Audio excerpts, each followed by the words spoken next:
Have you ever been diagnosed as having a mental illness? I have, Hailey, for quite a long time. I estimate somewhere around 1969 or 70. I got my first panic attack when I was in grade 9 or 10. About 10, 12 years ago, in that range. I have a number of them, which is not uncommon for people with mental illness. It started one time when I was watching TV.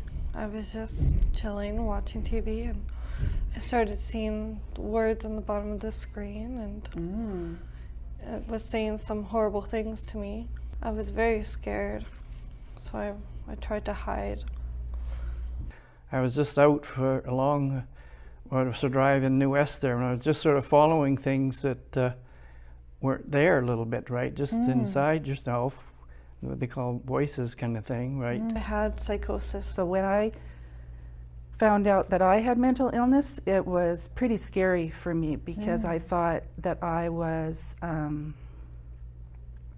bad person for having it. I got so mentally unwell that I couldn't function anymore.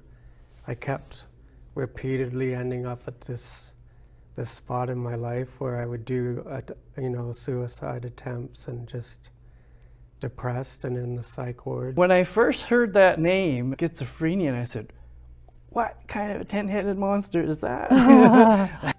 Until August 2010, I really didn't give a lot of thought to mental illness or anything like that. And then my son took his own life.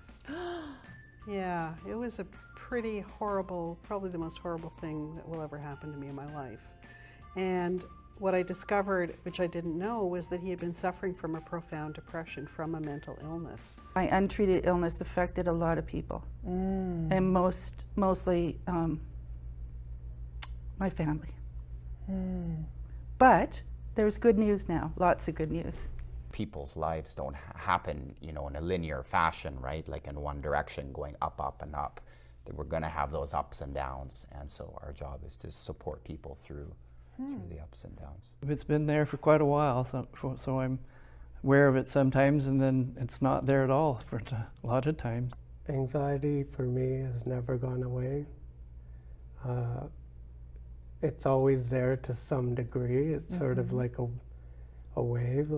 I have what's called severe and persistent mental illness, which means I'm going to have it for the rest of my life. It can get pretty darn severe and scary sometimes, but it also there's lots of treatment and lots of hope. So I'm not always in a place where I'm really distressed. This is normal. This is all part of life. Whether you're physically well, physically ill, mentally ill, everybody will experience some of that in their life. 1 in 4 people will have a diagnosable mental illness in their life. Everybody gets anxious from time to time and feels a bit of anxiety, but as soon as it starts to affect your daily performance and things, then it's a sign it's getting a bit out of control. So actually, what turned out to be one of the most horrific experiences in my life, so it was really awful being so mentally unwell, turned out to be a saving grace for me, like a really, really wonderful thing, because it started me on the journey of recovery and learning about my illness and learning how to manage it. You mentioned the word recovery. So I'm told that I'm in recovery because I am getting treatment and learning how to do things to manage my illness in my life. Yeah. What's the word recovery mean to you? Everybody's recovery is unique and individual. It's just a matter of digging in all detail, mentally, physically, and spiritually, in ways that just really bring a fulfillment in yourself and for others, Recovery is just by doing everything I can to stay well, like making good choices in my life. And, just trying to exercise, eat right, get good sleep. I mean, it can mean lots of things, and it does to me. Being around friends that love me and family it just means not giving up. everyone has those innate strengths and abilities within them, and sometimes we can work with a person to help realize those strengths and abilities. I got pointed in the direction of mental health services here in town, in Campbell River, and that's where everything started to turn around for me. What kind of help have you gotten? Well, support comes from many areas, from your family, from friends, institutional helps that come from even governments, medical helps, and places that I go every day for meals and for activities, and like the Beacon Club. So I started getting my help, professional help, from mental health and substance use on Shoppers Road. I have a psychiatrist that I see on a regular basis. I have a clinician. She's a wonderful lady that I can go and talk to about any problems that I'm having. And there's programs that I've taken there, learning programs about mental illness and how to manage it. The main things that I do and that the mental health does for me downtown is manage my psychological and my emotional. They understand mental health issues down there. They have trained clinicians. There's all kinds of things you can do to learn about what particular mental health issue you have and how to manage it. And for the social aspect, I access the Beacon Club, Campbell River I've in heard town. about that. That's a very important piece of my maintenance, because I go there, everyone there that's a member has some kind of mental health issue, and they all understand, and no one judges there. It's a safe place to go and have fun and do things that I can't normally do on my own. I found out about this actual structured plan, and it's called the WRAP program, and I have this wonderful friendship place that I go to called the Beacon Club. Okay.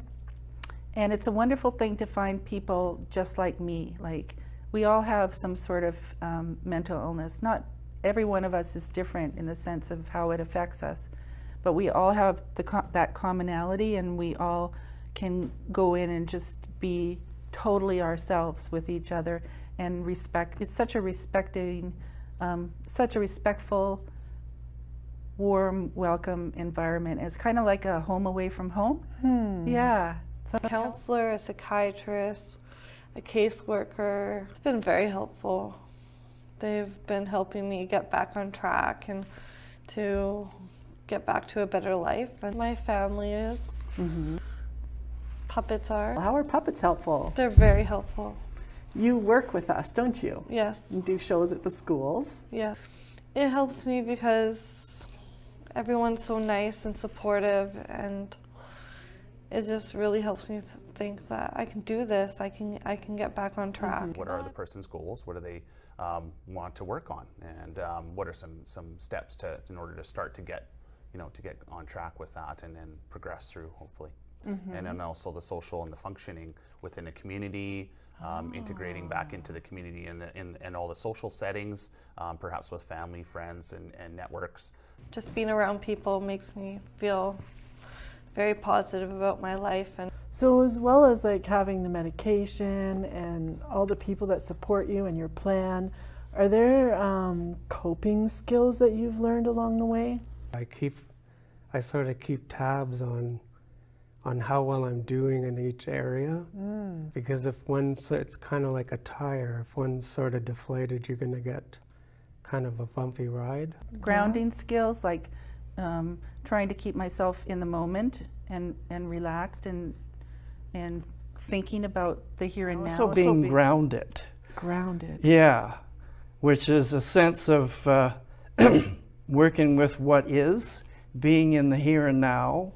Meditation and others can help you ground yourself. I'll go outside for a walk, or I'll phone a friend, and I have wonderful friends. The Campbell River Mental Health has mindfulness once a week. Mindfulness is a state of being, sort of. It's a train of thought of generating both love and compassion for others, as well as learning how to turn those feelings in on yourself. For me, in all my searching and sort of ways that I can grow spiritually as a person, mindfulness is the only thing that's ever been able to touch this. I see you as focusing on mental wellness instead of mental illness. That's right. Right. Yeah, like you've broken out of the shell, like a cocoon, what do you call a caterpillar breaking out of a cocoon, becoming a butterfly, right? Wow. Or a flower budding from a bud and becoming a flower. Right. That's the breakout, if you like, so that you're living in wellness. That's your life. What inspired you to come and talk with me here today? To help perpetuate recognition and awareness of mental health issues. And most of all, if I can help just one person or anybody access mental health services and not feel ashamed of themselves for whatever mental health issue they're having. Because shame is, that it's the worst, it's the most toxic thing for mental health issues that a person can go through. Intellectual, like in my brain, I know there's nothing to be ashamed of, but I felt ashamed that I was ending up in the hospital again, and I really have to rethink that, because I look back now and I think that I had nothing to be ashamed about, and actually I was pretty darn brave to take that step to care for myself. So I'm really passionate about getting the word out there and eliminating the stigma and raising awareness around mental illness and about suicide. Well, Hailey, I wanted to let others know that there is no problem with it, because there is solutions and answers and suggestions and helps in all elements of the community, in their education, in the schools, and in wherever you go, even amongst your friends. What has motivated me is just the fact that I can reach out to people that need it the most. And there are a lot of people out there that have the same problem that I have, or they have worse, or they have different problems, and I just want to reach out to those people and just let them know that it's not like it's a bad thing. It's actually a very good thing, because now you know your problem and you can work to minimize it. Talking about mental illness is my purpose in life now, and being open and out there and educating people. And if one person goes for help and starts to get well, then that's what keeps me going.